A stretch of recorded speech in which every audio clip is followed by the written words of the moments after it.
In the early spring of 1823, in a quiet, fog-wrapped town tucked into the hills of rural Pennsylvania, there stood a humble but well-respected funeral home. It was the kind of place where families came to mourn, to say goodbye, to trust that their loved ones would be treated with care and reverence. At the heart of it all was the Miller family, a name that carried a reputation for piety, compassion, and quiet strength. The father, Ezekiel Miller, was a stoic man with a gray beard, always seen in dark wool coats, Bible in hand. His wife, Ruth, was warm and nurturing, often bringing baked goods to grieving families and offering prayers in hushed tones. Their son, Caleb, strong and polite, handled the heavy lifting, and their daughter, Abigail, rarely spoke, but had the delicate hands of an artist, always dressed in black, arranging flowers and preparing the bodies for viewings. To the townspeople, the Millers were pillars of the community, churchgoers, volunteers, caretakers of the dead. When tragedy struck, and in the 1800s it struck often, it was the Miller Funeral Home that opened its doors. The candles were always lit, the caskets always pristine, the family always ready. But behind closed doors, something far more sinister was happening. The Millers weren't just caretakers of the dead. They were creating the dead. At first, there was no reason to suspect anything. Life in the 19th century was harsh and uncertain. Disease, poor sanitation, accidents, and harsh winters meant that early deaths were common. So when the Miller Funeral Home handled burial after burial, no one thought it strange. In fact, their business seemed to flourish. While other funeral homes in nearby counties struggled to survive, the Millers never wanted for customers. Their coffins were always full, their schedule always booked, their income quietly growing. But some townsfolk began to whisper, quietly at first, why were so many people, especially travelers and unmarried elders, dying in or around the Miller home? Why did those who stayed at the small rooms the family rented upstairs never seem to check out? The local apothecary noticed patterns. Healthy men dropping dead within days of arriving in town. Local widows, recently seen walking in good health, suddenly buried with little explanation. Each case was explained away: fever, heart failure, bad luck. But too many of them had one thing in common. The Millers were the last people to see them alive. And still, no one questioned them publicly. Why would they? This was a God-fearing family, generous with the church, gracious with their time, and flawless in their funerary craft. Who would dare accuse such upstanding citizens of wrongdoing? But all the while, the truth was growing darker. Because behind the chapel, beyond the viewing parlor, and beneath the creaky floorboards of the funeral home, the Millers had built a secret. It began in the cellar, a stone-walled, candlelit chamber that no one outside the family had ever seen. Inside there were tools, some surgical, some medieval-looking. Iron hooks, preserving chemicals, wooden racks. Not everything in the room was for preparing the dead. Some of it, investigators would later say, seemed designed for creating corpses. The family had grown bolder, more selective in their methods. Ruth, the mother, was known for preparing food and tea for their guests. Only later would townspeople realize that she had been slowly poisoning her victims with laudanum and nightshade, easy to disguise in a cup of chamomile. Caleb, friendly and persuasive, lured in wealthy travelers with promises of affordable lodging. Once inside, they were easy targets. And Abigail? She cleaned up the blood, dressed the bodies, and whispered prayers over them, as if asking forgiveness for crimes committed with her own hands. They were efficient, ruthless, and completely unnoticed. Until one day, a young boy knocked on the sheriff's door with a blackened eye and a story no one wanted to believe. The town of Mill Hollow, so peaceful and quaint, was about to learn that the kindest faces can sometimes hide the darkest evil. First, no one thought it odd. In the 1800s, death was a frequent visitor. People died young and often, of fevers, accidents, infections, or simple exhaustion. Life expectancy was low, and in small towns like Mill Hollow, a steady stream of funerals was sadly expected. And the Miller family? They were always ready. Their funeral home never closed. Coffins were always available. The viewing room was pristine, the candles forever lit, and the mourning wreath on their door never taken down for long. Townsfolk often said, "No one handles grief like the Millers." But they didn't realize the truth. The Millers had built their wealth on the backs of the dead, and not all of those dead had arrived naturally. In the space of just 18 months, the Miller family buried more people than the next 3 towns combined. Every week brought a new service, sometimes 2, and nearly all the deaths had a strange consistency. They were sudden, unexplained, and rarely investigated. Among the victims were a traveling jeweler who came into town with a bag of valuables and never made it to his next destination, a wealthy widow from Lancaster who had planned to settle in Mill Hollow after purchasing land, but died just days after renting a room above the funeral home, a visiting preacher found slumped over his writing desk, no signs of illness, just a quiet, peaceful death that no one questioned. The causes of death were always listed as natural, and the town's overworked physician rarely performed full examinations. After all, if the Miller family said a man had died in his sleep, who was he to argue? But some began to wonder. The blacksmith's wife, Mrs. Dalrymple, started asking questions after her sister-in-law, only 39 years old and in good health, died 2 days after being visited by Ruth Miller. Fever, they said. But there had been no sweating, no shivering, just a quiet dinner, a night asleep, and then nothing. The local innkeeper, Mr. Trent, noticed that travelers who stayed at the Miller rooms rarely returned to check out or settle their bills.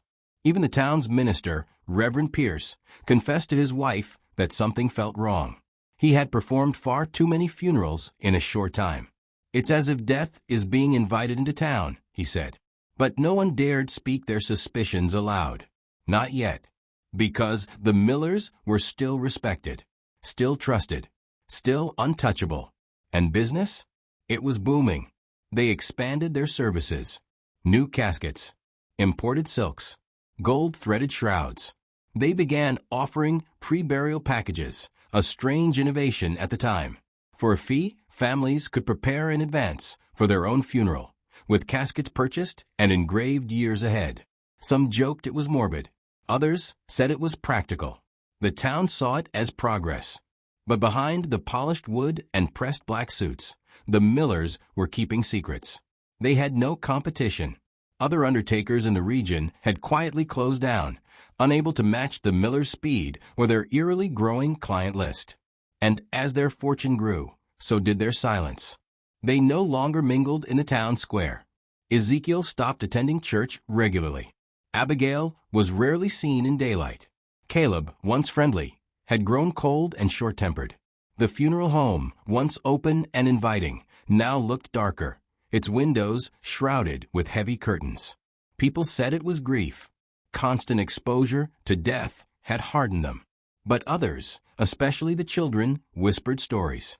They said the Miller house was haunted, that they saw shadows in the windows at night, that screams could be heard during storms, that the chimney sometimes poured smoke when no fire was lit.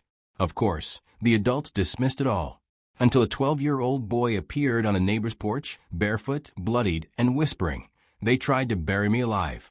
And just like that, the spell was broken. The Miller family's perfect image shattered. And the truth, a truth more horrifying than anyone could imagine, was about to come crawling out from beneath the floorboards. The boy's name was Thomas Carter. Just 12 years old, gaunt and trembling.